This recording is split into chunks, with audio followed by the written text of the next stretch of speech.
Добро вечер во емисијата 360 степени на Алсат. Вечерва објавуваме. Падна договор. Изборите на 15 јули. Одговорност е да направиш се за да обезбедиш институции кои на граѓаните им служат со полн капацитет. Како ќе изгледа самиот чин на гласање? Факт е дека нема да оди со таа динамика со која што одело кога се гласало во нормални услови. При влегување гласачот прво ги дезинфицира рацете. Потоа, при подавање на личната карта ја симнува накратко маската за идентификација и стои на дистанца од членовите на избирачкиот одбор. Гласа и на излегување повторно ги дезинфицира рацете. Слаб интерес кај оздравените од COVID-19 за дарување крвна плазма. Малкуте на што се пријавиле, само 6% го минуваат пропишаниот протокол за дарителство на плазма. Кризниот штаб на МНР соочен со нов предизвик. Има огромен интерес за напуштање на државата. Значи, еден обратен процес кој е подеднакво сложен, бидејќи најмногу зависи од државите на прием, не од нас. Локалните инспекцијски власти со слаб капацитет. Имаме инспектор кој што е на половина работно време поради здравствени причини, кој што во исто време покрива две области. Ова беше само најава, со сториите се враќаме по рекламите.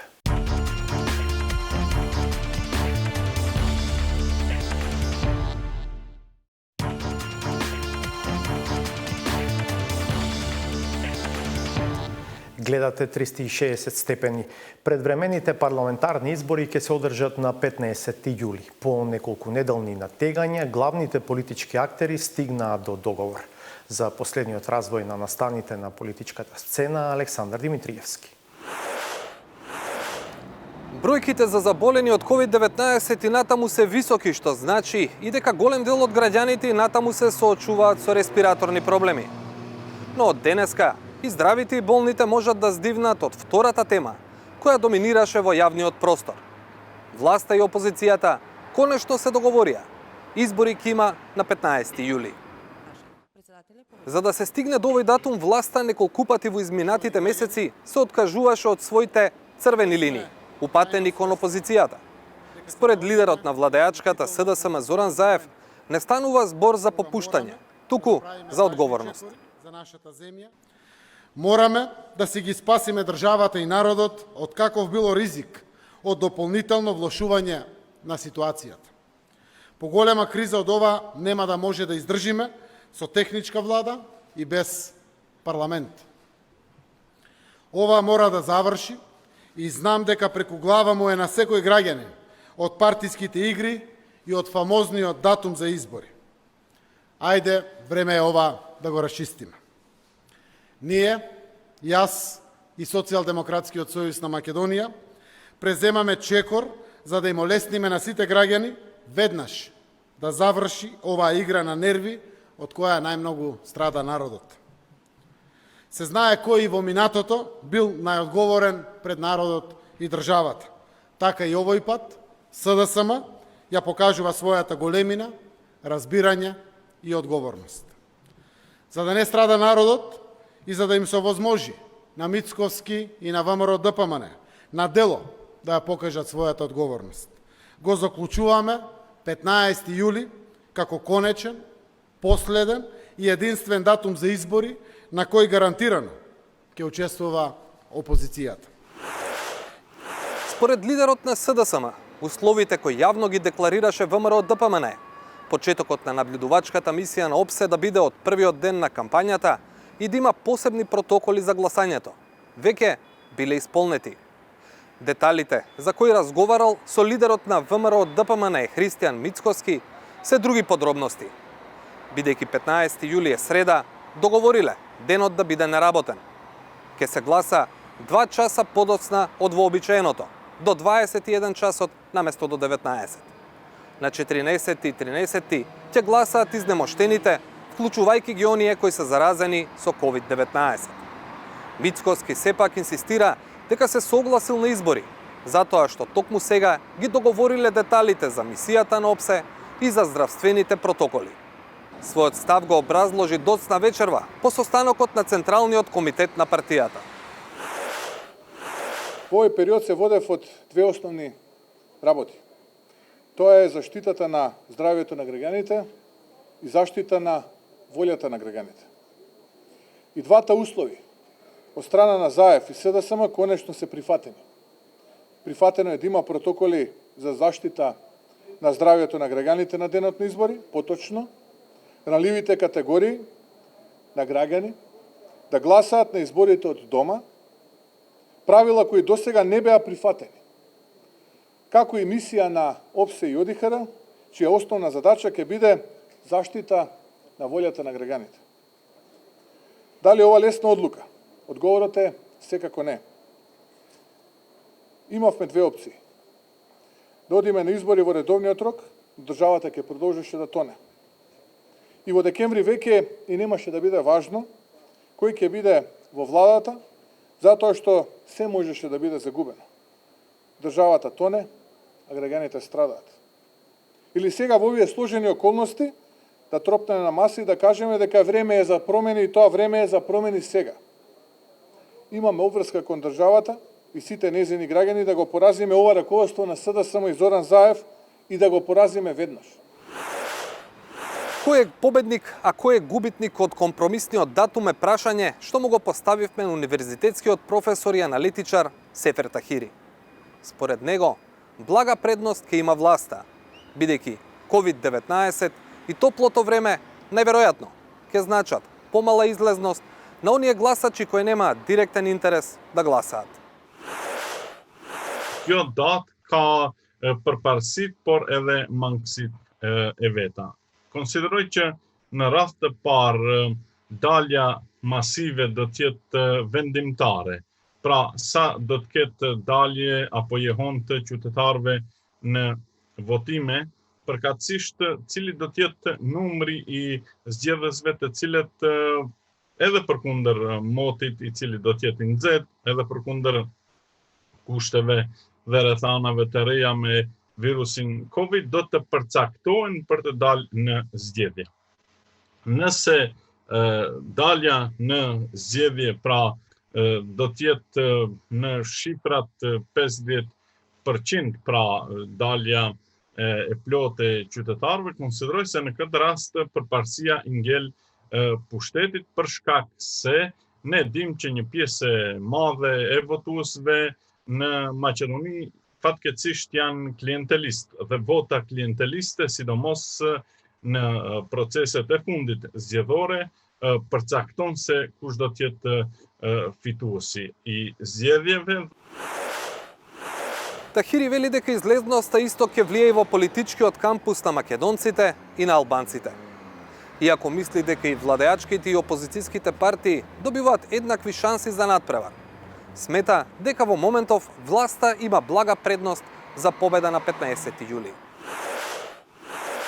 Përkatësisht konsideroj që LSDM-ja pavarësisht dështimeve apo pavarësisht mos realizimit të disa përcaktimeve programore, sidomos sa i përket sistemit të drejtësisë, hyn në këto zgjedhje me një letër apo me një poentim të fuqishëm sa i përket procesit të integrimeve europiane, me që ne tani më jemi vend antar i NATO-s, jemi në një farë mënyre vend i cili do t'i filloj negociatat me Bashkimin Evropian në mënyrë konkrete, pra do të hapen kapitujt për bisedim apo negociata me Bashkimin Evropian, dhe këto janë dy momente të cilat mendoj që pushteti do të tentoj që t'i kapitalizoj. Në anën tjetër, pavarësisht ndikimit të krizës virusit COVID-19 ka pasur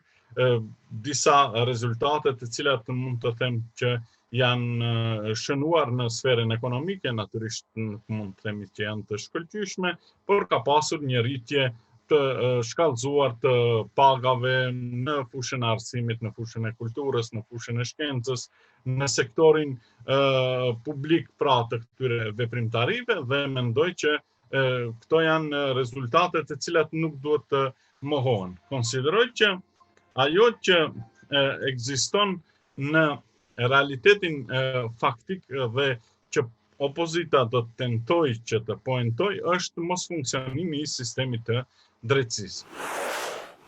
За постигнатиот договор да се реализира, сепак ќе треба да се направат уште неколку чекори. Меѓу кои и уште една одлука од председателот Стево Пендаровски за продолжување на вонредната состојба. За онолку дена, колку што ќе биде потребно.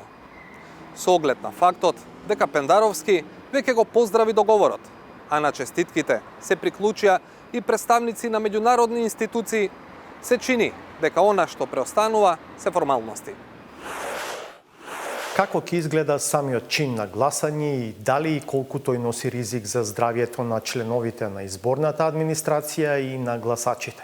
Славица Филиповска го анализира ова прашање и од правен и од практичен аспект. Во очекување на договор за датумот стана речиси известно како ќе изгледа гласањето за пратеници во време на епидемија од коронавирусот.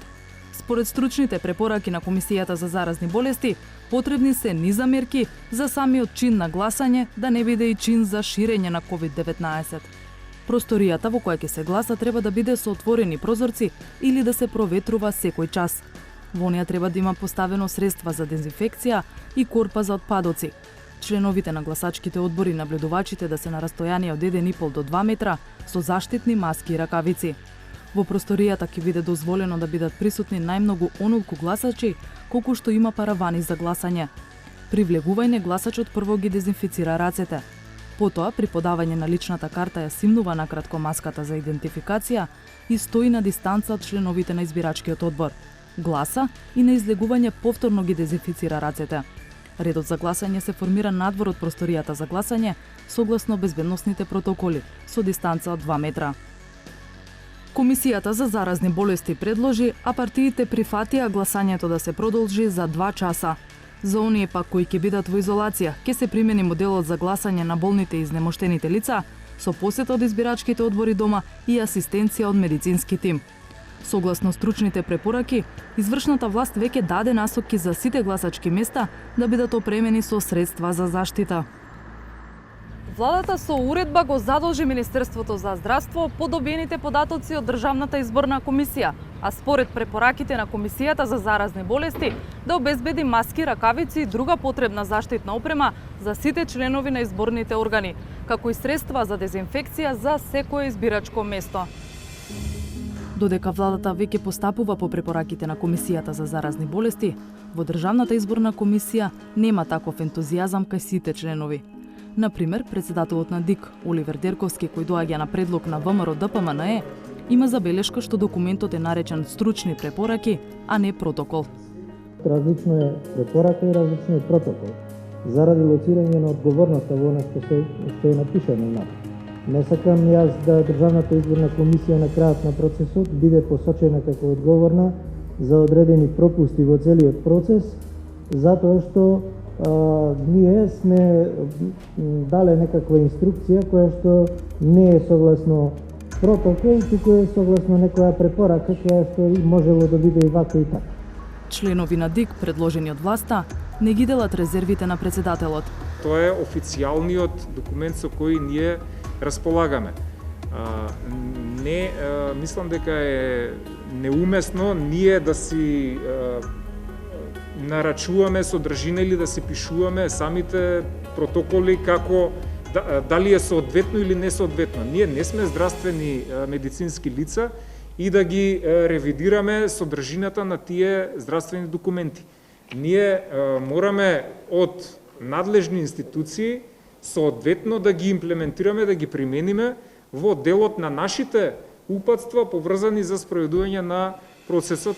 Од опозицијската ВМРО ДПМНЕ веќе калкулираа со тоа колку време би му требало на еден гласач за да го оствари своето демократско право во посебни услови. Пред близу 1 месец проценките беа едни. По препоракиве на вашата комисија 10 минути едно гласање. На почетокот на овој месец беа други. Симулиравме најмалку 3 минути се потребни по гласач. Од граѓанската асоциација Мост, која 18 години ги наблюдува изборните процеси во земјава, велат дека е рано за пресметки колку точно време ќе биде потребно за да се гласа. Според Дарко Алексов, тоа ќе зависи и од самиот гласач и од уиграноста на избирачкиот одбор. Факт е дека нема да оди со таа динамика со која што одело кога се гласало во нормални услови. А бидејќи ќе оди побавно, Алексов смета дека е добро што изборниот ден е продолжен за 2 часа. Доволно е да се продолжи денот на гласање, а со тоа и самите граѓани да можат да си го остварат своето право на глас. Се разбира, повторно ќе кажам, максимално дисциплинирано и со почитување на сите мерки кои што ќе бидат предвидени во рамките на процедурата. Препораките на Комисијата за заразни болести од Асоциацијата МОСТ ги оценуваат како позитивни за каков било изборен циклус. Велат, конечно ќе се стави ред на избирачките места, но некој треба да ги увери граѓаните во тоа. Значи, мора да се случи масовна едукативна кампања за тоа дека гласањето нема да биде опасно, да им се посочат сите мерки кои што ќе бидат преземени, како и да им се посочат мерките кои што граѓаните ќе мора дисциплинирано да ги почитуваат причинот на гласање, односно кога ќе појдат на гласачките места. Доколку ги почитуваме мерките, не би требало да има никаков проблем. Стручните препораки за изборниот процес се едни од многуте кои ги донесе Комисијата за заразни болести, откако земјава се соочи со коронавирусот. Работата на супермаркетите, трговските центри, кафулината се само дел од другите слични документи. Токму поради тоа што и за време на полициските часови под посебни услови работеа разни објекти каде имаше ограничено групирање, Министерот за здравство смета дека изборите не се опасност за здравјето на граѓаните. Било кој настан во кој што ќе се придржуваат луѓето до протоколите и организаторите на дадените препораки, а Комисијата за заразни болести апсолутно не представува ризик по граѓаните. Доказ? Додека вниманието е на одлуките на политичарите, 360 степени за мислење ги праша и оние што гласаат, граѓаните. Би гласале? Би гласала. Не би гласала и не би требало да има. Доктори може да се смени на полоша ситуација. Што? 50-50 би рекол. Па мора да има избори. Нема дека влада без нема никаква влада. Никој не е на функција. Боле да има, се знае кој е на влада, и тој ќе се одговара кој ќе го ипала така работа. Вака Че излезам, зашто да се плаша, не се плаша ни од гласањето, ништо да го дам од глас. Ќе гласате? Ќе гласам, како не, сигурно. И шефот на државата во петокот изрази увереност дека институциите ќе обезбедат безбедно гласање. Тоа е услов за кој има согласност од сите политички партии, рече председателот и упати порака до избирачите. Јас знам дека најголемиот број од нашите граѓани не размислуваат за избори во време кога имаме пораст на заболени, меѓутоа избори и во време на корона, која нема да замине наскоро, се неопходни за да добиеме функционален наместо распуштен парламент и легална и легитимна наместо техничка влада. Парламентарни избори среде корона криза се одржаа во Јужна Кореја, а во Франција на 28 јуни треба да се случи втор круг од локалните избори по првиот на 15 март. И таму гласачите следеа слични препораки за заштита од COVID-19 при остварување на демократското право. Во регионот, избори во ек на епидемија се закажани во Србија и Хрватска.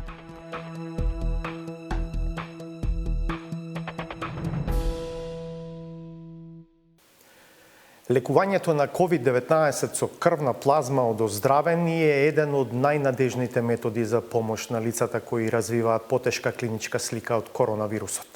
Процесот функционира на тој начин што антителата кои се борат со вирусот од крвта на оздравените преку трансфузија се внесуваат во телото на болно лице кое така се стекнува со способност полесно да се справи со COVID-19.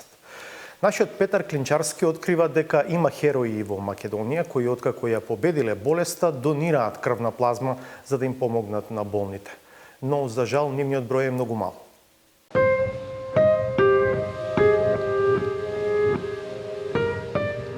Пред месец и половина Институтот за трансфузиологија ги повика оздравените од COVID-19 да донираат крвна плазма за да им помогнат на болните.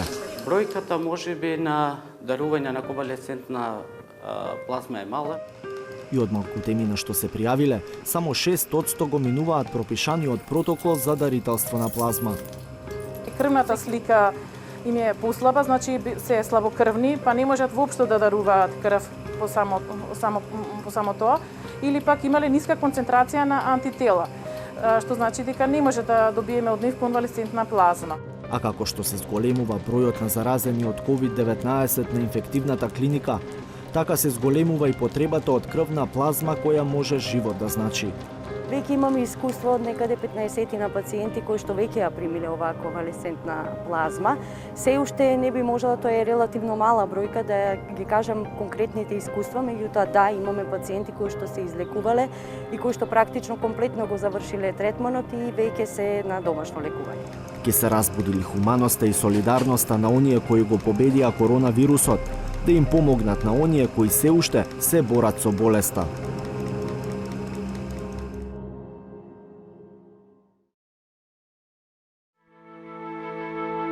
Скопјанецот Оливер Табаковски е меѓу ретките граѓани на земјава кои откако го победи COVID-19 одлучи да донира крвна плазма за да им помогне на оние што тешко им оди во битката со болеста. Тој повторно дарува конвалесцентна плазма за лекување на заболените од COVID-19. Лекувањето функционира така што антителата против коронавирусот кои ги развиле оздравените по трансфузијата продолжуваат да се борат со болеста и во организмот на заболените приматели на крвта.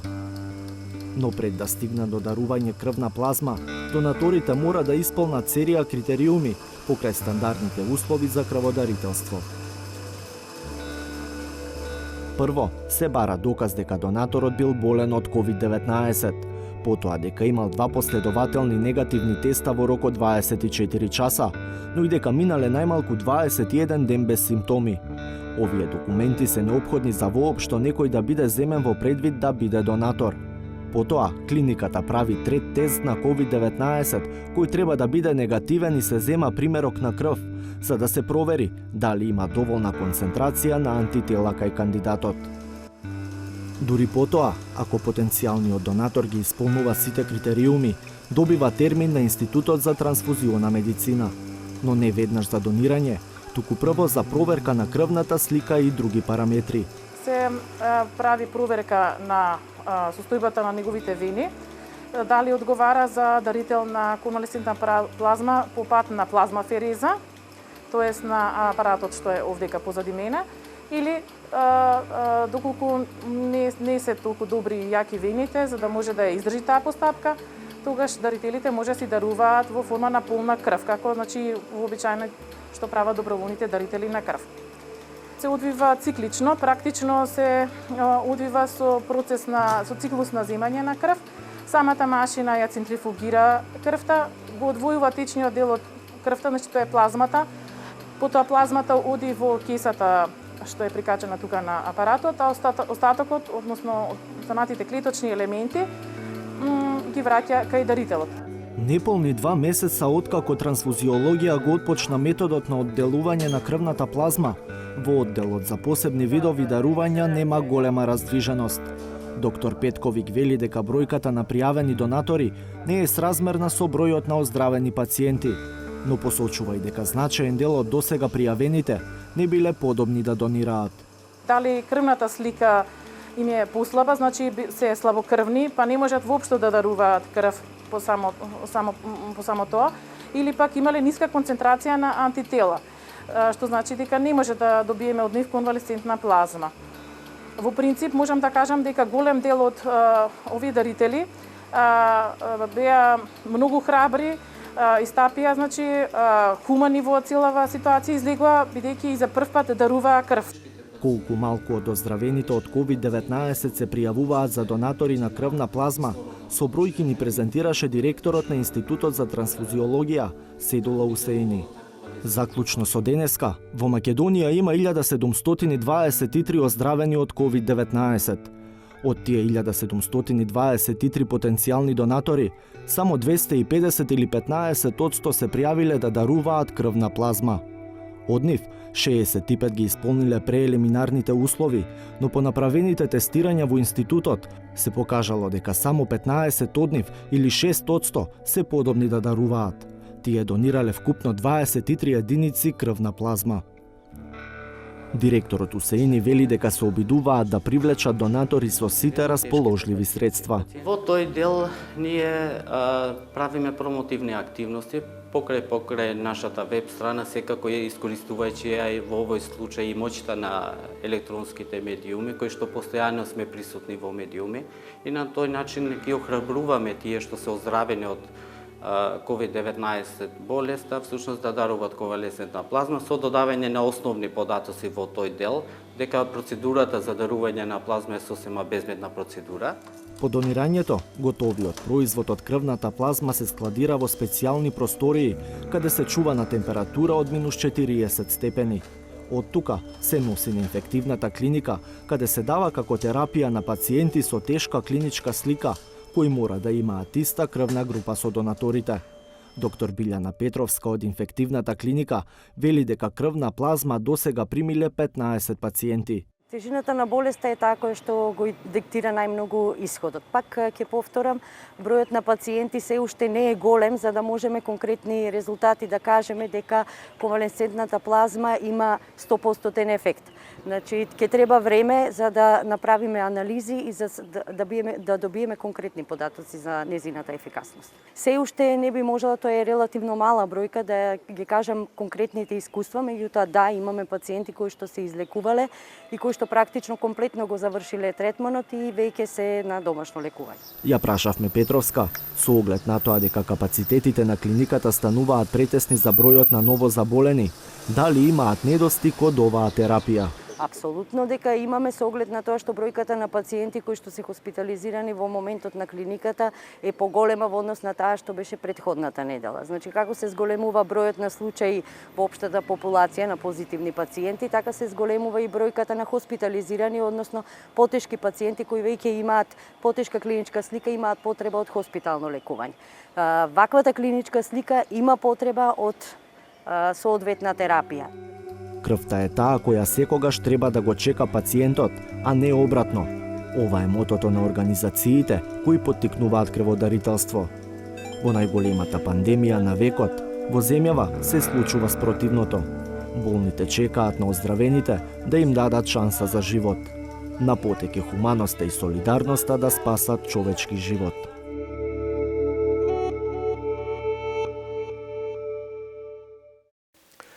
Ако до неодамна репатриацијата или враќањето дома на дел од македонските државјани затекнати по светот беше главен предизвик за кризниот штаб формиран во Министерството за надворешни работи, сега барањата што пристигнуваат до штабот се главно за патување во обратна насока, од Северна Македонија кон местата во странство во кои работат или привремено престојуваат наши државјани.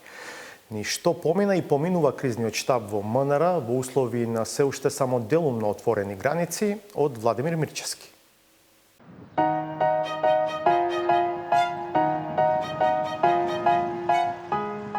Најсликовито како да се вративме половина век наназад. I propose to the heads of state and government to introduce temporary restriction on non-essential travel to the European Union. Одеднаш не се почитува Шенген договорот, граници, проблем со проток на камиони, луѓе оставени во меѓугранични зони. Да можеме книга да напишеме за изминатите 3 месеци. Имавме ситуација од праќање на лек за канцер од тука за Канада, излекување на роба која што е важна за македонската економија. Дневен состанок на кризниот штаб во Министерството за надворешни работи. Ако до неодамна прашањето беше како македонските државјани поради пандемијата заглавени во други земји да се вратат дома, сега тема е како наши државјани со престој во други држави да се вратат таму. Каква е состојбата од Македонија кон Европска унија? Да, тоа е се повеќе засилува тоа движење кон Европската унија, и тоа треба да се нагласи дека Европската унија засилува мерките за без со оглед дека порастот е значаен. Така да се уште важи основното правило дека треба да се има дозвола за престој пред се, сите други причини и барања се разгледуваат одделно и по специјални постапки. Така да луѓето се уште не се сите информирани. Интересот на граѓаните ќе биде уште поголем по најавата на Унијата за скорошно отворање на своите надворешни граници. Но тоа нема да важи за граѓаните на сите земји, туку само за оние што имаат добра епидемиолошка слика. Тука спаѓа и регионот. The Commission itself, we propose that the Western Balkan states should be on the list already on the 1st of July. Ова сценарио регионот да биде исклучен од забраната за влез во Унијата, представници на Брисел го навестили уште во средината на мај за време на регионалната министерска видеоконференција за справување со последиците од COVID-19. Сигналот е дека прво очигледен е географскиот аргумент, тоа што ова ужасна криза не турна да соработуваме, покажува многу видливо колку е важна во однос на перспективата од Брисел и другите земји членки, главни градови, колку овој регион е важен и за практични работи. Така што мислам дека лекцијата од кризата ќе ни помогне во политичка смисла како ќе се гледа на проширувањето на нашето пристапување во членство. Очигледно е дека мора со нас да се работи и дека сме заедно. И во смисла на пандемијата, и во смисла на транспорт, и во смисла на многу, па и економски. Освен што е силен политички сигнал, отворањето на границите на Унијата за Западен Балкан е и сложена равенка во која засега непознатата е кога Северна Македонија планира да ги отвори своите граници, ако се има предвид фактот дека Србија ги отвори, Бугарија исто, Грција тоа ќе го стори од 1 јули. Засега ниту Димитров нема прецизен одговор. Зошто не е едноставно ова? Ние со Бајле малку на штап разговаравме за границите. Бидејќи во тој момент ќе биде многу тешко да имаме различни режими од околните држави. Ќе се бара тест негативен не постар од 3 дена на влез или нема да се бара? Што ќе правиме со државниот карантин и домашната самоизолација и така? Значи, границите во моментот на отварање завршува фазата на националните политики. И заедно сме како регион. И ако тука немаме координација, ќе биде многу комплицирано. И затоа тој чекор не е едноставен. А од друга страна, ќе биде нужен, ако никој во светов не знае да каже кога ќе ставиме конечна точка и ќе се вратиме на старото нормално. Дали тоа ќе се случи воопшто во периодот на оваа календарска година? Дали старото нормално сосема го изгубиме?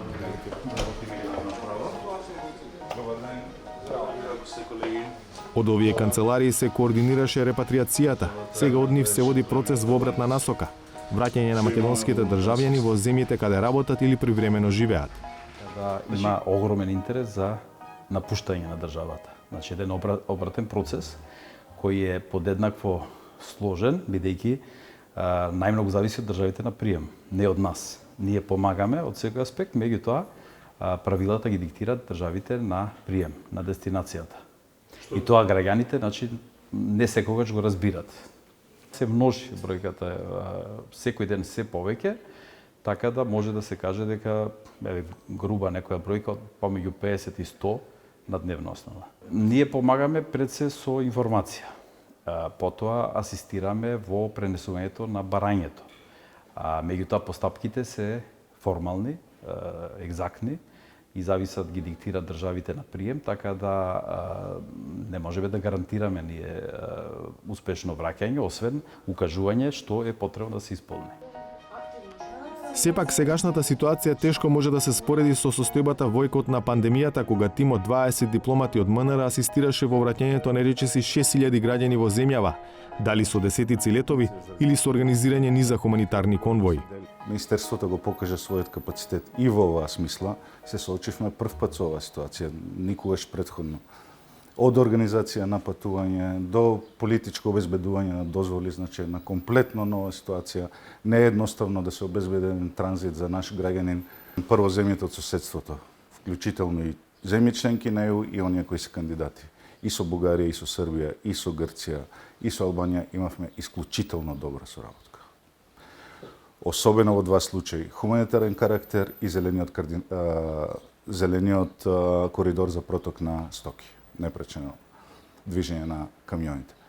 Како еден од нашите стратешки партнери, Европската унија исто така преку својот механизам ни овозможи репатриација и преку летови, а исто така и поддршка преку нашите амбасади во главните градови на земјите членки на ЕУ. Поради пандемијата, МНР ја прекрши досегашната практика. Наместо еден, за дипломат на годината беа прогласени 16 дипломати, сите членови на кризниот тим за репатриација. 1/3 од жителите во земјава сметаат дека нивната општина не презема доволно мерки за заштита од коронавирусот. Ваквиот став е значително поизразен кај жителите на Полошкиот за разлика од другите региони. Ова се само дел од заклучоците што произлегуваат од пошироката анкета на НВО Инфоцентарот за капацитетите на локалните инспекциски власти. Историјата на Галена Николовска-Ризвановиќ покажува дека дури и најбогатото Скопје има недостиг на кадар и ресурси во инспекциските служби. Со 20.000 жители на североистокот од државата, Крива Паланка е општина во која нема пријави за бучава и гласна музика од кафеани, но затоа граѓаните често се жалат до општинскиот инспекторат за ѓубрето, загадувањето на животната средина и градежништвото. Но колку жалби да има, тие ќе завршат кај вкупно 2,5 инспектори во општината. Општина Крива Паланка има еден комунален инспектор, еден кој покрива две области за домување и животна средина и еден градежен инспектор кој го дели со општина Кратово. Според договорот за меѓуопштинска соработка, градежниот инспектор еднаш неделно треба да ја посетува Крива Паланка. Како функционира ова и дали е доволно, прашавме во општината. Градоначалникот Боријан Чомицевски вели дека состојбата наскоро ќе се подобри откако ангажирале уште еден инспектор преку Агенција за привремени вработувања. Со таа бројка, вели тој, ќе може да се стаса се, но под услов инспекторите да добијат дополнителни обуки и средства. Овој кадар кој што го имаме, со доволно и правилно насочување, обука, но покрај тоа и материјално екипирање во насока на тоа дека е потребно можеби и возило, и тоа поединечно возило за секој од нив, но и други ресурси кои што ги имаме со материјален аспект, се доволно да ги покријат потребите за она што се нарекува Крива Паланка и 33 рурални населени места кои што се во надлежност на општина Крива Паланка. Кога општините би ги имале сите потребни инспектори и услови, прашање е колку од граѓаните се подготвени да бидат нивни очи на терен. Според истражувањето на НВО Инфоцентар, дури 90% од граѓаните никогаш не пријавиле ниту пак познаваат некој што пријавил проблем во општината во која живее. 2,5% не одговориле на прашањето, а само 7,5% одговориле дека или пријавиле или знаат некој што пријавил. Од тие што пријавиле, дури 60% имаат негативно мислење на постапувањето на инспекторите. 21% ниту негативно, ниту позитивно, а само 17% позитивно. Овие перцепции не се само на граѓаните на Крива Паланка, туку се просек за целата држава. Најголема и најбогата единица на локалната самоуправа е градот Скопје, па логично и градскиот инспекторат е најбројниот инспекциски орган на локално ниво во Македонија. Но раководителот Мирослав Богдановски вели дека и кај нив недостигаат инспектори. Минатата година имавме оглас за вработување на 15 инспектори, меѓутоа немаше заинтересираност за пријавување за местото инспектор. Од 15 инспектори пополнивме, мислам дека 5 места. Исто така слаби сме со број на возила. Почнавме со 3 возила оперативни, сега веќе ги направивме 8 возила оперативни, што ги имаат инспекторите кои ги користат за секојдневните потреби. Со помалку инспектори од потребното, градот е принуден да бира каде ќе пополни, а каде ќе остави празни места. Например, со растот на потребата да се реши загадувањето на воздухот, има и нов кадар и повеќе ресурси за оваа проблематика. Почнавме со 3 инспектори, сега веќе имаме 6 инспектори, значи тоа е зголемување од скоро 100% во однос на инспекторите, меѓутоа тој број на инспектори се уште мислам дека треба да се зголеми. Зашто градот Скопје е голем град, има многу правни субјекти кои работат на територија на град Скопје и ги зголемивме инспекцијските надзори, значи ја зголемивме буџетот кој го имаме за одење на терен заедно со акредитирана лабораторија. Таа акредитирана лабораторија е една од основните алатки на инспекторите при еден инспекцијски надзор внатре во инсталациите. Капацитетот може би се решава со повеќе пари и кадар, но не и довербата од граѓаните. Инспекторатот на град Скопје работи и на тој проблем, меѓу другото преку посебна страница на Facebook и алатка за пријавување проблеми преку интернет што автоматски завршува кај надлежен инспектор. Но истражувањето на НВО Инфоцентар покажува дека дури 42% од граѓаните сметаат дека инспекторите во својата работа зависат од градоначалниците. Само 24% го делат ставот дека инспекторите се навистина независни, а дури 27% одбиваат да одговорат. Останатите 7% немаат јасен про или контра став. Висок ризик од корупција и висок ризик за интегритетот на инспекцијските служби или на инспекторите е токму тоа што тие директно одговараат на градоначалниците, а и голем дел од луѓето со кои што разговаравме, документите и се она што вклучуваш истражувањето покажа дека често пати е тешко да самата општината треба да врши инспекција на услуги кои што самата ги обезбедува. Првиот човек на Крива Паланка не се согласува со перцепцијата дека тој влијае на инспекторите. Смета дека незадоволството е последица на спори процедури, кои пак се должат на неусогласеност на законите и недоволна соработка меѓу државните и локалните инспекторати. Државниот инспектор за градежништво постапува по градби од прва категорија, ама во исто време, врз основа на нивен план за работа, има обврска еднаш или два пати годишно да направи редовен инспекцијски надзор во општина Крива Паланка. Тој линк мора да биде многу посилен и таа комуникација мора да биде почеста. Тие како инспекторат одлучуваат по некакви жалби на граѓани, ама одлучуваат само за градби од прва категорија. Сите кои што се од втора категорија ги враќаат повторно назад. И тука има, празен од кај што можеби странките перцепцијата дека градоначалникот е тој кој што има влијание врз инспекторските служби. Не. Тука има многу недоречености во законската регулатива, многу долги постапки и постапки кои што одземаат време, а перцепцијата на јавноста е дека некој има влијание врз некакви служби. И Богдановски негира дека на неговиот инспекторат има обиди за влијание од градоначалникот Петре Шилегов. Сепак се согласува дека има елементи во законите кои ги ставаат општинските инспектори во проблематични ситуации. Тука имаме не проблем, него судир на интереси. Кога еден градежен инспектор треба да го, да речам, доколку има некој недоследност, треба да го побие решението на градоначалникот што го издал за градба, а градоначалникот е директно претпоставен на инспекторот. И тука имаме таков еден мал, да речам, судир.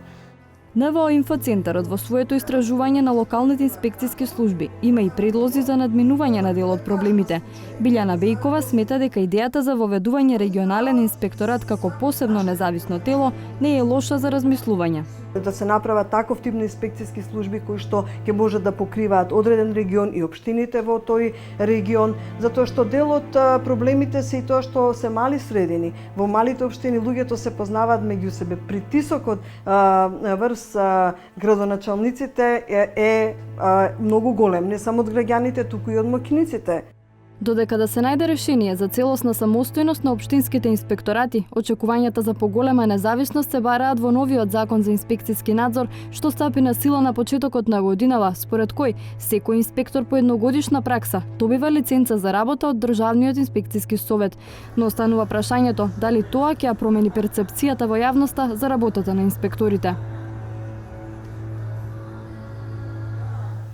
Ве поканувам да останете на Алсат. По уште една пауза е саботажата, а по неа и вестите на македонски јазик.